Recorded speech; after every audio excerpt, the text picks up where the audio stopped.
මනෝපුම්බංගමා ධම්මා මනෝසෙට්ඨා මනෝමයා මනසාචේ පසන්නේන භාසතිවා කරෝතිවා තතෝනං සුඛමන්වේති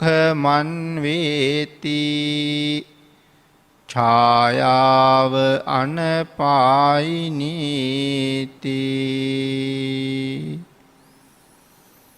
පිනතුනි, ධර්මදේශනාවේ මාතෘකාව හැටියට මම යොදාගත්තේ ධම්මපද පාළියේ යමක කියන වර්ගයේ, ඒ කියන්නේ ආරම්භක වර්ගයේ දෙවනි ගාථාව. අපේ බුදුරජාණන් වහන්සේ සවැත් නුවර ජේතවනාරාමේ වැඩ ඉන්න කාලේ තමයි මේ ගාථා රත්නය දේශනා කොට වදාළේ. මට්ට කුණ්ඩලී කියන දිව්‍ය පුත්‍රයා, නැත්නම් මට්ට කුණ්ඩලී කියන දරුවා දෙව්ලොව ඉපදීම හේතු කරගෙන තමයි මේ ගාථා රත්නය දේශනා කොට වදාළේ. අපේ බුදුරජාණන් වහන්සේ සවැත් නුවර ජේතවනාරාමේ වැඩ ඉන්න කාලේ බොහෝම ඉසුරුමත් පවුලක තමයි මේ කුණ්ඩලී කියන දරුවා ඉපදෙන්නේ. හුඟක් ඉසුරුමත් වුණාට බොහෝම තණ්හාධික තාත්තා කෙනෙකුගේ පුතෙක්. මේ තාත්තගේ නම අදින්න පුබ්බක. පුදුම විදිහට ලෝභයි. කොච්චර ලෝභද කියලා සඳහන් කෙරුවොත් තමන්ගේ පුතාට පාණ්ඩු රෝගයක් හැදිලා. ඒ අවුරුදු 16ක් වාගේ වයසේ. ඉතාම ලස්සන රූපයක් තිබිච්ච දරුවෙක් කියලා තමයි සඳහන් කරලා තියෙන්නේ. අම්මා ගිහිල්ලා ස්වාමියාට සඳහන් කරනවා පුතාට පාණ්ඩු රෝගයක් හැදිලා. ඉතින් වෛද්‍යවරයෙක් හොයලා මේකට වෙදකම් කරන්න වෙයි කියලා. එකම දරුවයි ඉන්නේ. නමුත් තාත්තා මොකද්ද කිව්වේ? වෙදකම් කරන්නත් ඕනේ තමයි. නමුත් ඉතින් ඔව්වට වියදනුත් වෙනවනේ සෑහෙන්න. එව්ව ගැනත් හිතන්න එපයි කියලා කිව්වා. අම්මා කිව්වා කැමති විදිහකට කරන්න. දැන් ඒ නිසා බ්‍රාහ්මණතුමා කල්පනා කළා වියදම් නොවි වෙදකම් කරන ක්‍රමයක්. ඒ හින්දා ගමේ ඉන්න වෙද මහත්තුරු ගාවට ගිහිල්ලා නිකන් කතා කර කර ඉන්න ගමන් අහවල් ලෙඩවලට මොනවද පාවිච්චි කරන්නේ? නිකන් කතාවෙන් අහනවා. එහෙම ඇවිල්ලා ඒ බෙහෙත් දරුවට දෙනවා. කොහොම කරන්න ගිහිල්ලා දරුවගේ ලෙඩේ උත්සන්න වුණා. ඉතින් මේ කුණ්ඩලී මට්ට කුණ්ඩලී කියලා නම හැදුනෙත් මේ තාත්තගේ තියෙන ලෝභකම හින්දාම තමයි. ගෙදර ඕන තරම් රත්තරන් තිබුණා. නමුත් පුතාට කුණ්ඩලාභරණයක් හදලා දෙන්න රංකරුවෙක් ගාවට ගිහිල්ලා වියදම් කරන්න මේ තාත්තා කැමැති. හැදුම් කුලිය දෙන්න. ඒ හින්දා තාත්තම මිටියක් අරගෙන තලලා ඒක පුතාගේ එල්ලුවා. ඉතින් ඒ නිසා කුණ්ඩලී පස්සේ කාලේ මට්ට කුණ්ඩලී කියලා ප්‍රසිද්ධ වුණා. දැන් අවුරුදු 16ක් පාණ්ඩු රෝගේ හැදිලා තාත්තා මේ එක එක්කෙනාගෙන් අහගන්න බෙහෙත් දීලා දැන් බොහෝම අසාධ්‍ය තත්ත්වයට පත් වෙලා.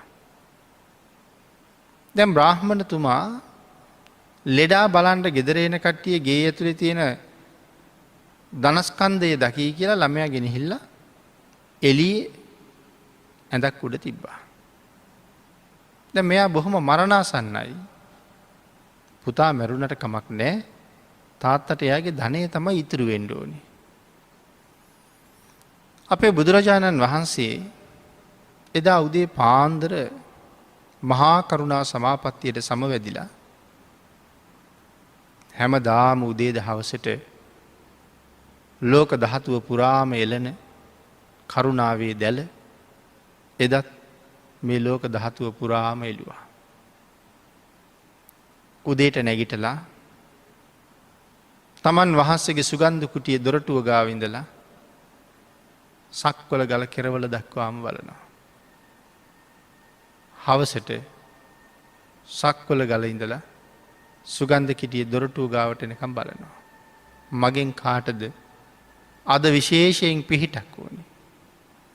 මම පිහිට වුණොත් මම එතෙන්ට වැඩියොත් ඔවුන්ට එයින් ප්‍රයෝජනයක් ලැබෙනවාද.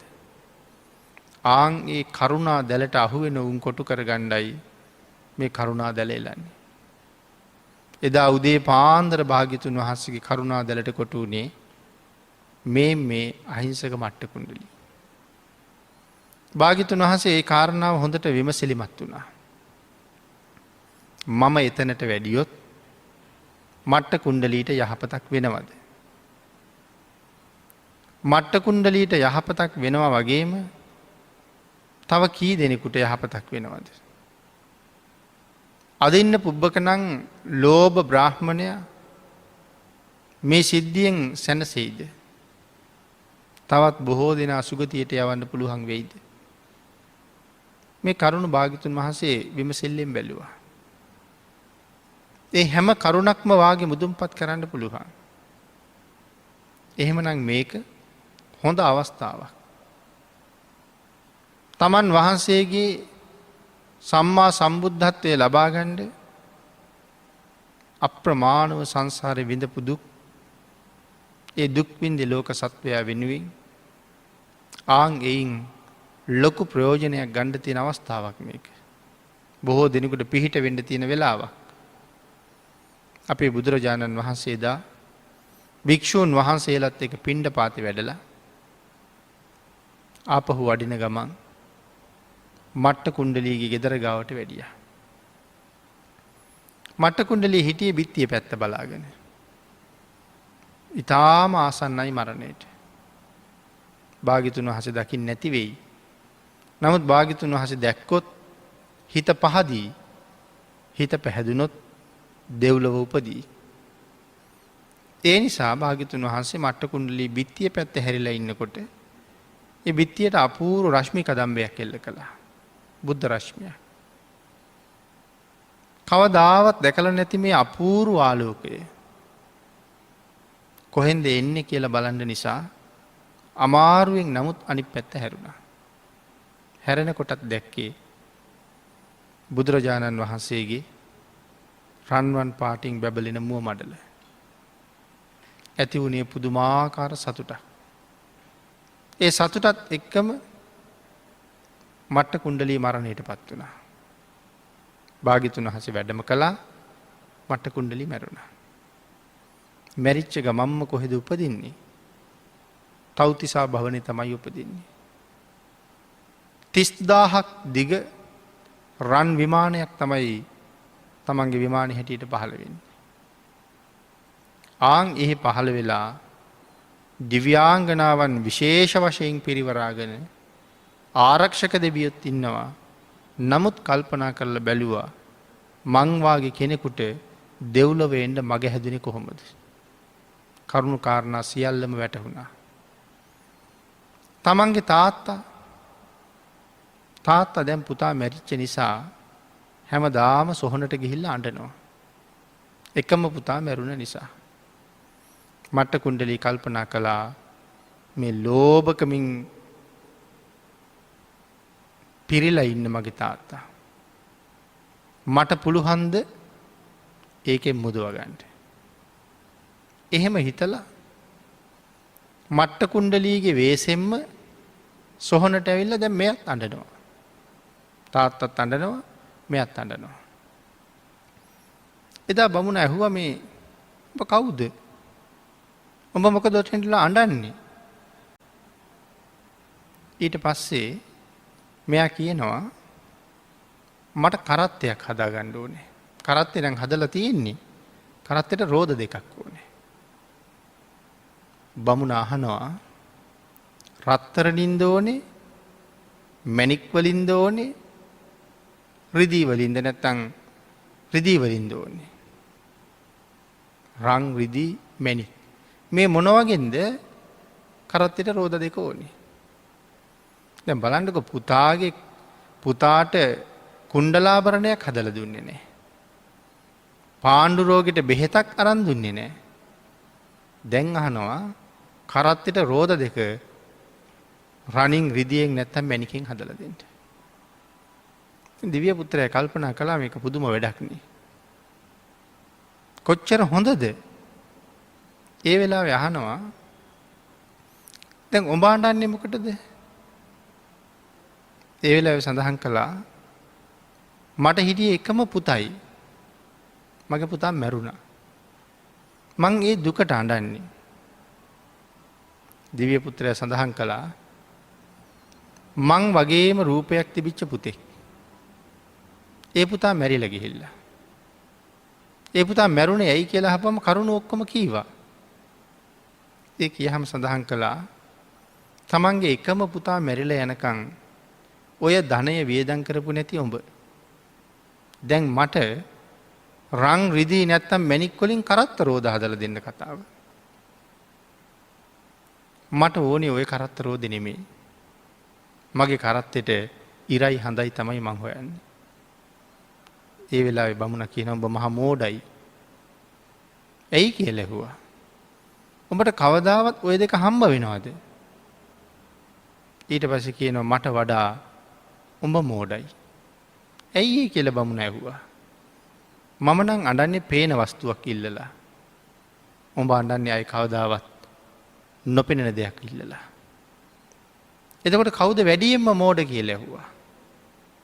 බමුණට කාරණාව තේරුම් ගියා. ඊට පස්සේ බමුණ අහනවා ඇත්තටම මගේ පුතාගේ රූපේ වගේම රූපයක් තියෙන උඹ කවුද කියලා. උඹ කොහෙද ඉන්නේ කියලා ඇහුවා. ඒ වෙලාවේ සඳහන් කළා මම තව්තිසා වැසි දෙවියෙක්. උඹේ තාත්තා අම්මා කවුද කියලා ඇහුවා ඒ කාලේ. ඒගොල්ලෝ මහ පුදුම වාසනාවන්ත ඇති. අන්තිමට කියනවා වෙන කවුරුවත් නෙමෙයි මගේ තාත්තා තමයි අර අදින්න පුබ්බක බමුණා. පාණ්ඩු රෝගයක් හැදිලා මම මැරෙනකම්ම කෝටි ගාණක් ධනෙ තියාගෙන වියදම් කළේ නෑ. බමුණට කරුණු කාරණා කියලා දුන්නා. බුදුරජාණන් වහන්සේ පහළ වෙලා ඉන්නවා. මම දිව්‍ය ලෝකෙ ගියේ භාග්‍යතුන් වහන්සේ කෙරෙහි හිත පහදවාගෙන. ඒ හින්දා ගිහිල්ලා බුදුරජාණන් වහන්සේ හම්බ වෙලා උන්වහන්සේ ළඟ පින්කම් කරගෙන තුනුරුවන් කෙරෙහි හිත පහදවාගෙන ලැබිච්ච මනුස්ස ජීවිතයට සාධාරණයක් කරගෙන සතර අපායක නොයා සුගතියට යන්න. බමුණ මේ කතාව අහගෙන බුදුරජාණන් වහන්සේ ගාවට ගියා. ගිහිල්ලා ඇහුවා ස්වාමීනි ඔබ වහන්සේ කෙරෙහි හිත පැහැදිච්ච කී දෙනෙක් දිව්‍ය ලෝකෙ ගිහිල්ලා ඉන්නවද කියලා. භාග්‍යතුන් වහන්සේ කෙරෙහි හිත පැහැදිලා දෙව්ලොව ගියපු ප්‍රමාණය මෙච්චරයි කියලා සඳහන් කරන්න පුළුවන් කමක් නැහැ. ඉතින් අන්තිමට බ්‍රාහ්මණයත් තමන්ගේ වස්තුව බොහෝ සෙයින් වියදම් කරලා දන් දීලා බොහෝ පින් කරගත්තා. එදා භාග්‍යතුන් වහන්සේ අදින්න පුබ්බක බමුණට ධර්ම දේශනා කළා.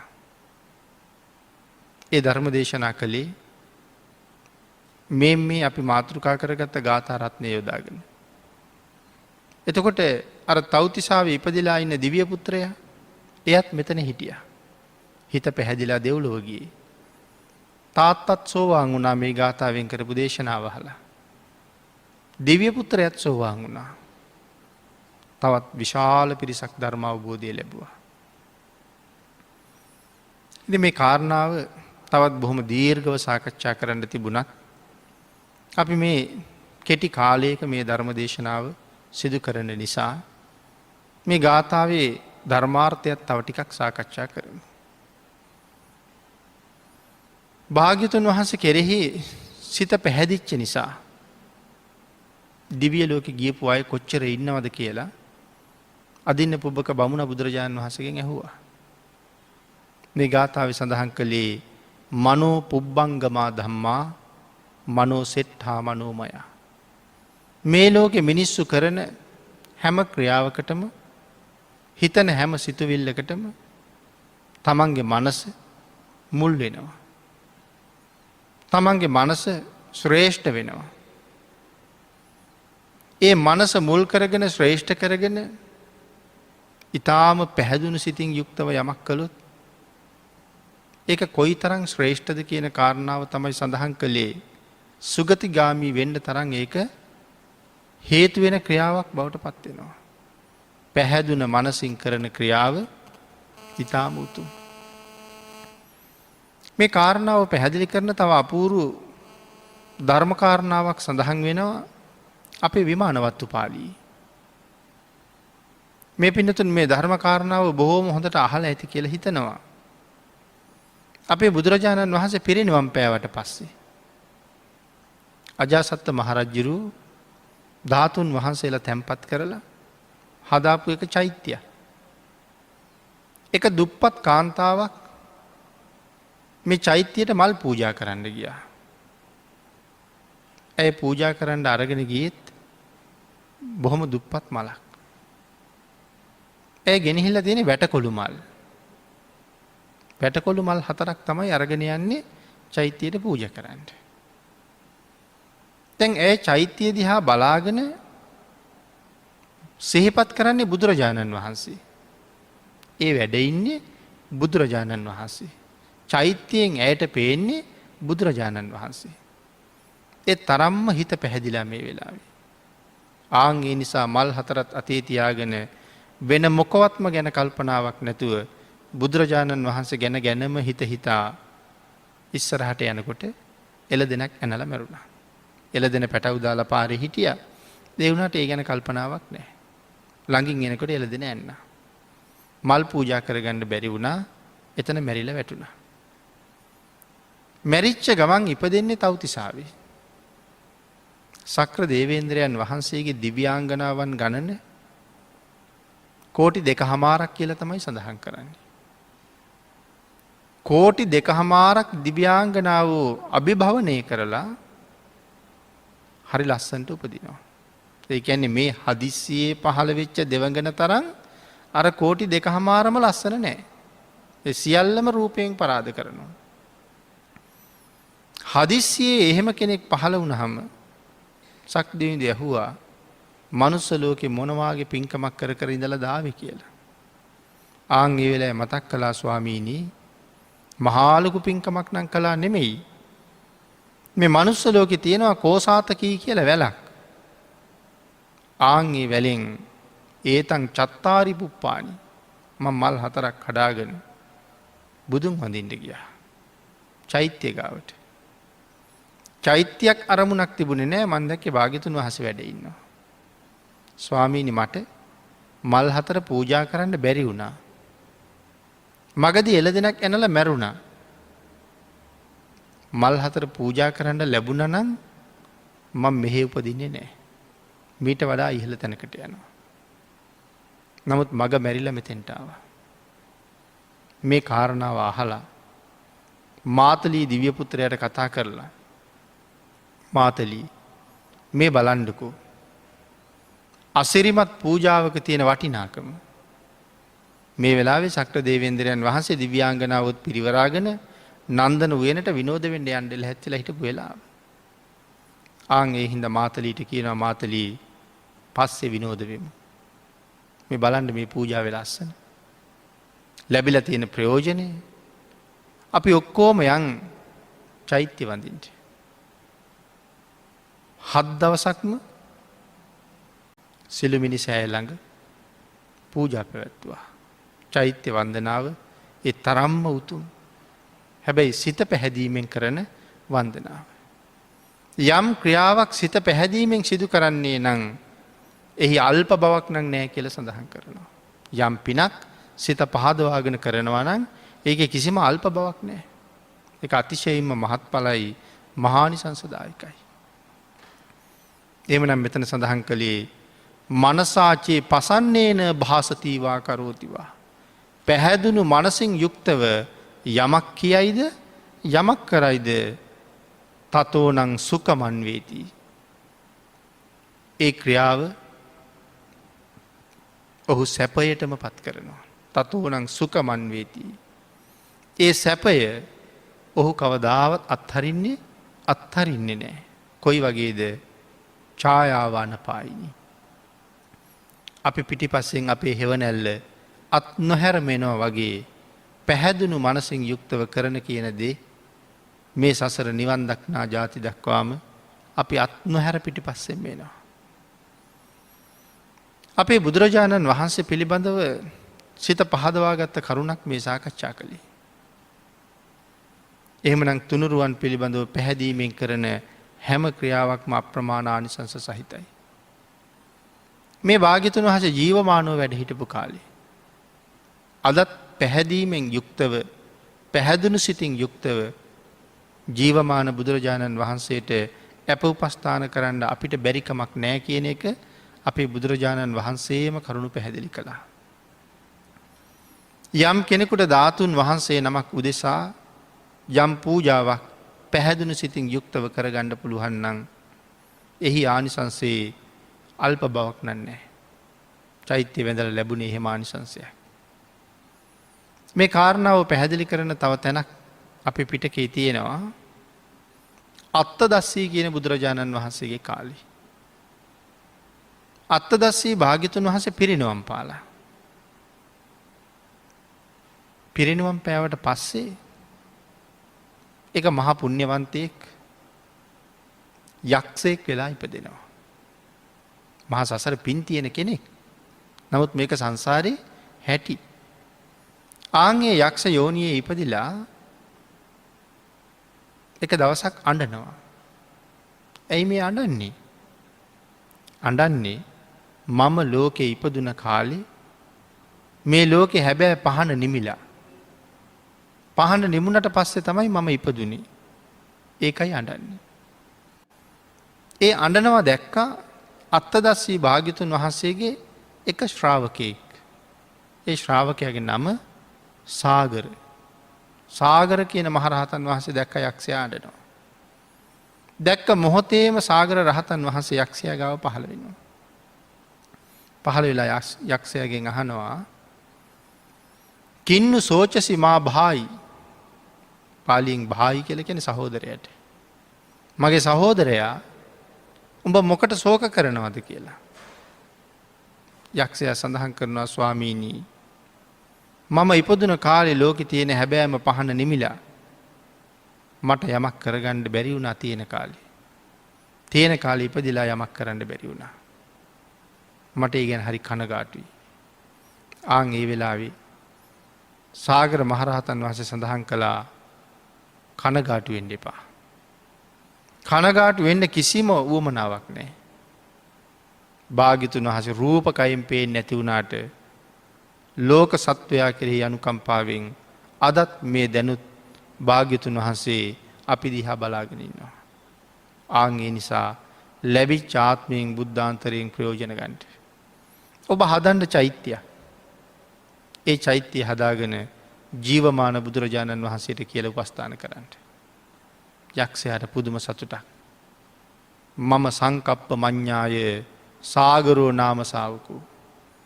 මගේ අදහස දැකපු සාගර නම් මහ ශ්‍රාවකයන් වහන්සේ මට මේ උපදේශය ලබලා දුන්නා. ඒක මං ක්‍රියාත්මක කරන්න ඕනේ කියලා චෛත්‍යයක් හදලා අවුරුදු 5ක් ජීවමාන බුදුරජාණන් වහන්සේ ළඟට යනවා වගේ හරි පැහැදීමෙන් චෛත්‍ය ළඟට ගිහිල්ලා උපස්ථාන කළා. යක්ෂයා මැරිලා දෙව්ලොව ගිහිල්ලා අපේ බුද්ධ ශාසනයෙන් නිවන් දකිනවා. එහෙමනම් භාග්‍යතුන් වහන්සේ තාමත් ඊටාම පැහැදීමෙන් අපිට කුසල් රැස් කරගන්න අවස්ථාව උදා කරලා දීලා තියෙනවා. අවශ්‍ය ඒකෙන් ප්‍රයෝජන අරගන්න. තුනුරුවන් කෙරෙහි පැහැදුනහම දෙව්ලොව ඉපදුනත් අනිත් දෙවියන් අභිභවනය කරලා රූප සම්පත් ලබනවා කියලා සඳහන් කරනවා. ඒ පැහැදීම ඒ තරම්ම ශ්‍රේෂ්ඨයි. එනම් මේ පැහැදීමෙන් සහ සතුටින් කරන කටයුතු යහපත් කටයුතු සියල්ලක්ම ඊටාම අර්ථ සම්පන්නයි. බොහොමත්ම ප්‍රයෝජනවත්. සතුටු සිතින් මෛත්‍රී සිතින් යමෙකුට අවවාදයක් කරනවා නම් ආශිර්වාදයක් කරනවා නම් ඒක පුද්ගලයාට පුදුම යහපතක් උදා කරනවා. පුදුම ශාන්තියක් උදා කරනවා. ඒ තරම් වචනයට මහ පුදුම ශක්තියක් මහ පුදුම බලයක් තියෙනවා. හැබැයි ඒක පැහැදුණු සිතින්. අපැහැදුණු සිතින් කළොත් ඒක තව කෙනෙකුගේ ජීවිතේ නැති කරන්න තරම් හේතු වෙන තරම් මහා බරපතල කාරණාවක් වෙන්නත් පුළුවන්. එහෙමනම් පැහැදීම ඇති කරගන්නවා නම් වැඩියෙන්ම පැහැදීම ඇති කරගන්න වටින්නෙම රත්නත්‍රය. තුනුරුවන් කෙරෙහි පහදින්න ඒ පුද්ගලයාගේ ආත්මය පැහැදෙන්න පටන් ගන්නවා. අනවරාග්‍ර වූ සංසාරයේ නොයෙක් කටුකොහොල් වලින් පිරීලා අපි මේ කෙලෙස් වැල්වල එතිලා පැටලිලා ලෙහාගන්න බැරුව සංසාරී ගමන් කරන නිසයි මේ සතර අපායාදී දුගතියෙන් නිදහස් නොවී අනාදිමත් කාලයක් සංසාරය විදලා තියෙන්නේ. ඒක බුදුරජාණන් වහන්සේ දැක්ක මිසක් අපිට කවදාවත් දැකලා ඉවර කරන්න බෑ. අහවල් පුද්ගලයා මේ සංසාරේ අහවලා වෙලා ඉපදිලා නෑ කියලා කියන්න මේ ලෝකෙ කිසි කෙනෙකුට බැරි බවයි සඳහන් කරන්නේ. මේ ලෝකෙ කොයි තරම් ජීවීන් ජීවත් වෙනවද? මේ සසර ගමනේ අපි ඔය හැම කෙනෙක්ම වෙලා ඉපදිලා වගේ. ඒ තරම්ම සංසාරෙ දිගයි. පණුව වුණා, මදුරුව වුණා, මැස්සෝ වුණා, ඉහෙඳ මැස්සෝ වුණා. මේ නොයෙක් ආකාරයේ කොච්චරද සත්තු ඔය හැම ජීවිතයකම ඉපදුනා. ඇයි මේ කෙලෙස් වලින් පිරිච්ච ලෝකේ අපි කෙලෙස් වලම පැටලුණා. කෙලෙස් බැමිම තද වුණා. අන්න ඒක හින්දා තාමත් අපිට ඒකෙන් ලෙහෙන්න පුළුවන්කමක් නැහැ. තව වෙන්නේ කෙලෙස් දැක්කහම තව පැටලෙන ස්වභාවයක්. නමුත් භාග්‍යතුන් වහන්සේගේ දේශනාවේ හැටියට බුද්ධාදී රත්නත්‍රයේ කෙරෙහි යමෙක් තුල චිත්ත ප්‍රසාදය උපදින්න ඒ කෙලෙස් බැමි බුරුල් වෙනවා, ලෙහෙනවා, ගැලවෙනවා, ඈත් වෙනවා, අපි නිදහස් වෙනවා. පහලින් ඉහළට ගමන් කරනවා. ස්වභාවය අනික් අයට වඩා ඉහළට එනවා. සව් කෙලෙස් වලින් නිදහස් වන අපේ බුදුරජාණන් වහන්සේ මේ මනුස්ස සමාජෙම වැඩ හිටියා. කෙලෙස් වලින් පිරිච්ච, රාගයෙන් රත් වෙච්ච, ද්වේෂයෙන් මත් වෙච්ච මිනිස්සු එක්කම භාග්‍යතුන් වහන්සේත් ඉපදිලා ජීවත් වුණා. හැබැයි ඒ සියලු දෙනා වගේ කෙලෙස් වල ඇලෙන්නේ නැතුව, ගැටෙන්නේ නැතුව සියලු දෙනාට වඩා ඉහළින් ජීවත් වුණා. ඒ කාරණාව කොහොමද ධර්මයේ සඳහන් කළේ? හරියට මඩේ පිපුණ නෙළුමක් වගේ කියලා. නෙළුම් පඳුර හටගත්තේ පිලී ගඳ ගහන මඩේ. ඊට පස්සේ වතුර උපයෝගී කරගෙන වැඩිලා නෙළුම් කැකුල වතුරෙන් උඩට එනවා. වතුරේ ස්පර්ශ වෙන්නේ නැතුව පිපෙනවා. හොඳට සුවඳ හමනවා. හැබැයි වතුරේ ගෑවෙන්නේ නැහැ. වතුරට උඩින් පිපිලා සුවඳ හමනවා. පෝෂණය වෙන්නේ කොහෙන්ද? වතුර සහ මඩ ආශ්‍රය කරගෙන. එහෙනම් භාග්‍යතුන් වහන්සේත් මේ කෙලෙස් වලින් රාගයෙන් දේශයෙන් මත් වෙච්ච ලෝකෙ ඉපදුනා. ඒ මිනිස්සුන්ගේම ආහාර පාන භාග්‍යතුන් වහන්සේ වැළඳුවා. එයින් භාග්‍යතුන් වහන්සේ පෝෂණය වුණා. නමුත් කවදාවත් භාග්‍යතුන් වහන්සේ කෙලෙස් වල පැටලුණාද? එහෙනම් සියල්ලටම ඉහළින් භාග්‍යතුන් වහන්සේ වැඩ හිටියා. මේ ලෝකේ හරියටම තුනුරුවන් සරණ ගියපු අය, භාග්‍යතුන් වහන්සේගේ ධර්මයේ මනාව තේරුම් ගත්ත අය, අපි ඉන්න මට්ටමට වඩා මට්ටම ඉහළින් ජීවත් වෙනවා. අකුසල් කරන්නේ, පහත් වැඩවලට යන්නේ, යුතුයකම් අත්හරින්නේ, බොහොම ලස්සනට ජීවත් වෙනවා. තව තවත් ධර්මයෙන් පෝෂණය වෙන්න තව තවත් ඉහළට. එහෙමනම් බුද්ධාදී රත්නත්‍රයේ කෙරෙහි යමෙක් පැහැදුනා නම්, පැහැදීමෙන් කටයුතු කරනවා නම්, ඒ අය නිරයට යන්න පාර හදා ගන්නවා බොහොම අඩුයි. තිරිසන් ලෝකේ ඊටාම කුඩා සතාගේ ඉඳලා තිමිර පිංගල වාගේ මහා සත්වයන් ගාවට යනකම් තිරිසන් ලෝකේ ඉපදින්න තියෙන අවස්ථාව පුළුවන් තරම් මග හැර ගන්නවා. මහෝත්තමයන්න් වහන්සේලාගේ කරුණාව ඒ නිසා නිරන්තරයෙන් ලැබෙනවා.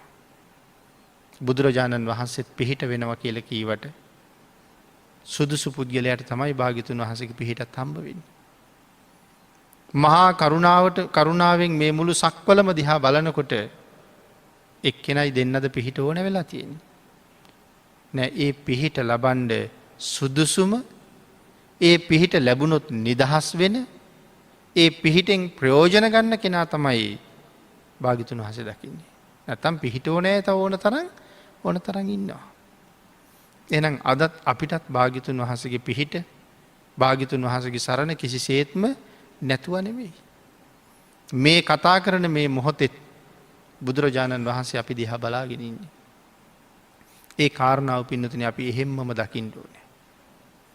බුදුරජාණන් වහන්සේට විරුද්ධ වෙන්ඩ අකීකරුවෙන්ඩ හිතන හැම මොහොතකම අපිට හිතෙන්න්න ඕන කොහොමද බුදුරජාණන් වහන්සේ බලාගෙනන්නකට මම මේ වැරද්ද කරන්න.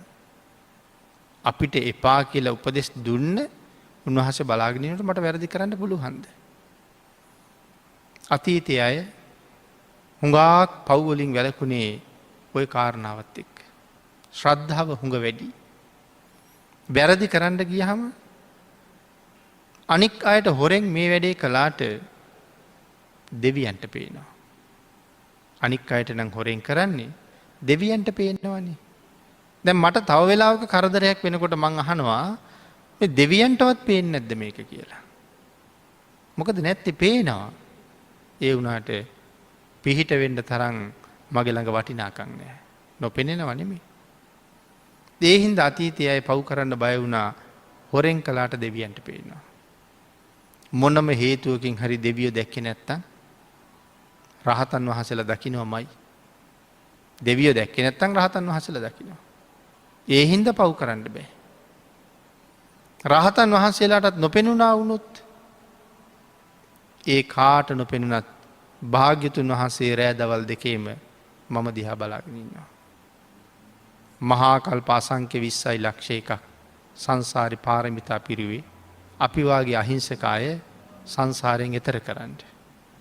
උන්වහන්සේ එච්චර දුක් විඳලා කැපකිරීම කරලා ලෞතුරා බුද්ධත්වය ලබලා අපිට මග කියලා දීලා රූපකයින් පේන්න නැති වුණාට මේ සසරින් අපි එතර වෙන හැටි භාගිතුන් වහන්සේ දන්නවා.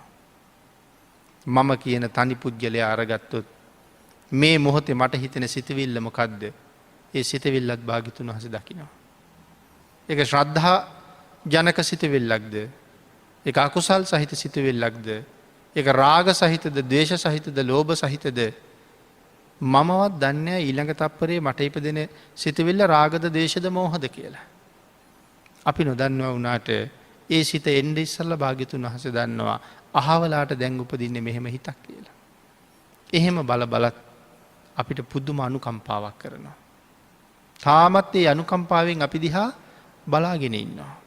හැබැයි අපි ඒකෙන් ප්‍රයෝජන ගන්නව නම් තමයි බුදුරජාණන් වහන්සේ අපිට පිහිට වෙන්නේ. ගොඩට ගෙනියන්න පුළුවන් කෙනානේ ගෙනියන්නේ.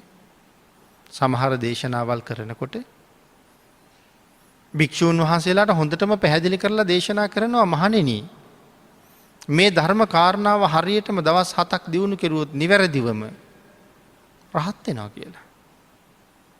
ඒ වුණාට හාමුදුරුවෝ කවුරුවත්ම අහන්නේ නැහැ ස්වාමීනි මොකක්ද මේ ධර්ම කාරණාව කොහොමද ඒක සම්පූර්ණ කරන්න කියලා. භාග්‍යතුන් වහන්සේ බැලුවා මෙච්චර පැහැදිලි කරලත් මේ භයානක සංසාරයෙන් 7 දවසින් එතර යන්න පුළුවන් කියලත් මේ කවුරුවත් අහන්නේ නැණි කොහොමද කියලා. ඇයි ඒ කියලා බැලුවා. බලහම සියලු දෙනාටම මාර ආවේශ වෙලා. මාරයා තමයි මේ විමසන්න දෙන්නේ නැත්තේ. ඊළඟට භාග්‍යතුන් වහන්සේ බැලුවා මාරයා අයින් කරන එක භාග්‍යතුන් වහන්සේට ඉතාම සුළු වැඩක්.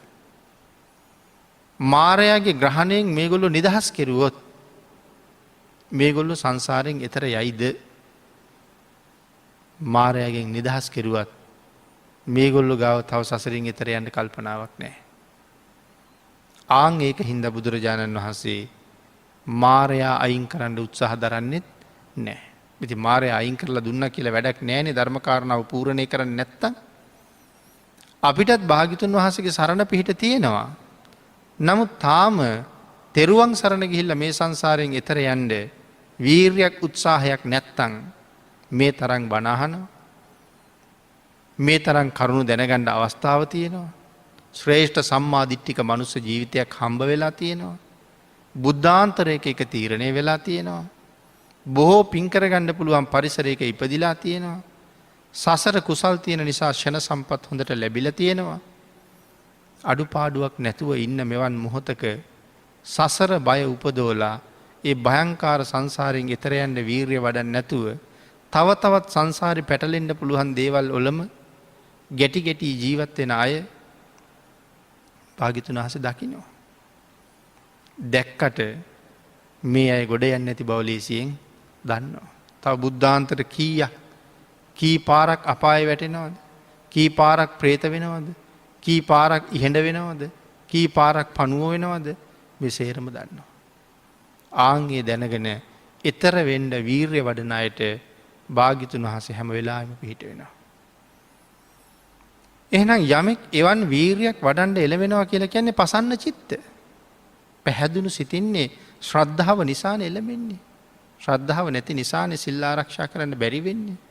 ශ්‍රද්ධාව තිබුණා නම් කවදාවත් උල්ලංඝනය වෙන්නේ නැහැ. ඒ නිසා පින්නතනේ අපි ශ්‍රද්ධාවෙන් මේ ලෝකේ කරනවා නම් යම් දෙයක් ඒ හැම දෙයක්ම අපේ යහපත සඳහා හේතු වෙනවා. එහෙනම් ධර්ම දේශනාවේ කාලයත් නිමා වෙලා නිසා අපි අවසාන වශයෙන් සිහිපත් කරමු. පැහැදීම ශ්‍රද්ධාව උපදවා ගන්න මේ ලෝකේ තියෙන හොඳම තැන තමයි තුනුරුවන්. තුනුරුවන් කෙරෙහි පැහැදිච්ච කිසි කෙනෙකුට කවදාවත් අලාභයක් නැහැ. ඒක ලාභයක්මයි. සසර නිවන් දක්නා ජාති දක්වා ඒක අපිට පිහිට වෙනවා. එක ආත්මයකින් දෙහිකින් සීමා වෙනව නෙමෙයි නිවන් දකින්න තුරු ඒක අපිට පිහිට වෙනවා. ඒ නිසා නිවැරදිවම තෙරුවන් සරණ ගියපු කෙනෙක් මරණයත් සමගම සුගතියේ උපදින බවයි ධර්මයේ සඳහන් කළේ. එයම මහ පුදුම ලාභයක්. ඒ නිසා අපි මේ ජීවිතේ කරන කියන හැම කටයුත්තක්ම ශ්‍රද්ධාවෙන් කරනවා නම් පැහැදීමෙන් කරනවා නම් ඒ කුසලය මේ ජීවිතයේ හෙවණැල්ල වාගේ රකින්නවා.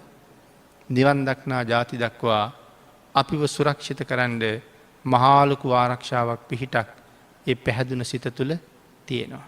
ඒ නිසා ප්‍රසන්න සිතින් යුක්තව බොහෝ කටයුතු කරන්නත් නිවැරදිව තුනුරුවන් සරණ යන්නත් අප්‍රමාණ ශ්‍රද්ධාවෙන් කටයුතු කරන්නත් එයින් සතර අපායෙන් මිදලා සුගතියෙන් සුගතියට ගමන් කරන්නත් අපි සියලු දෙනාටම ශක්තිය ධෛර්යය වාග්ය වාසනාව උදා වේවා කියලා ප්‍රාර්ථනා කරමු.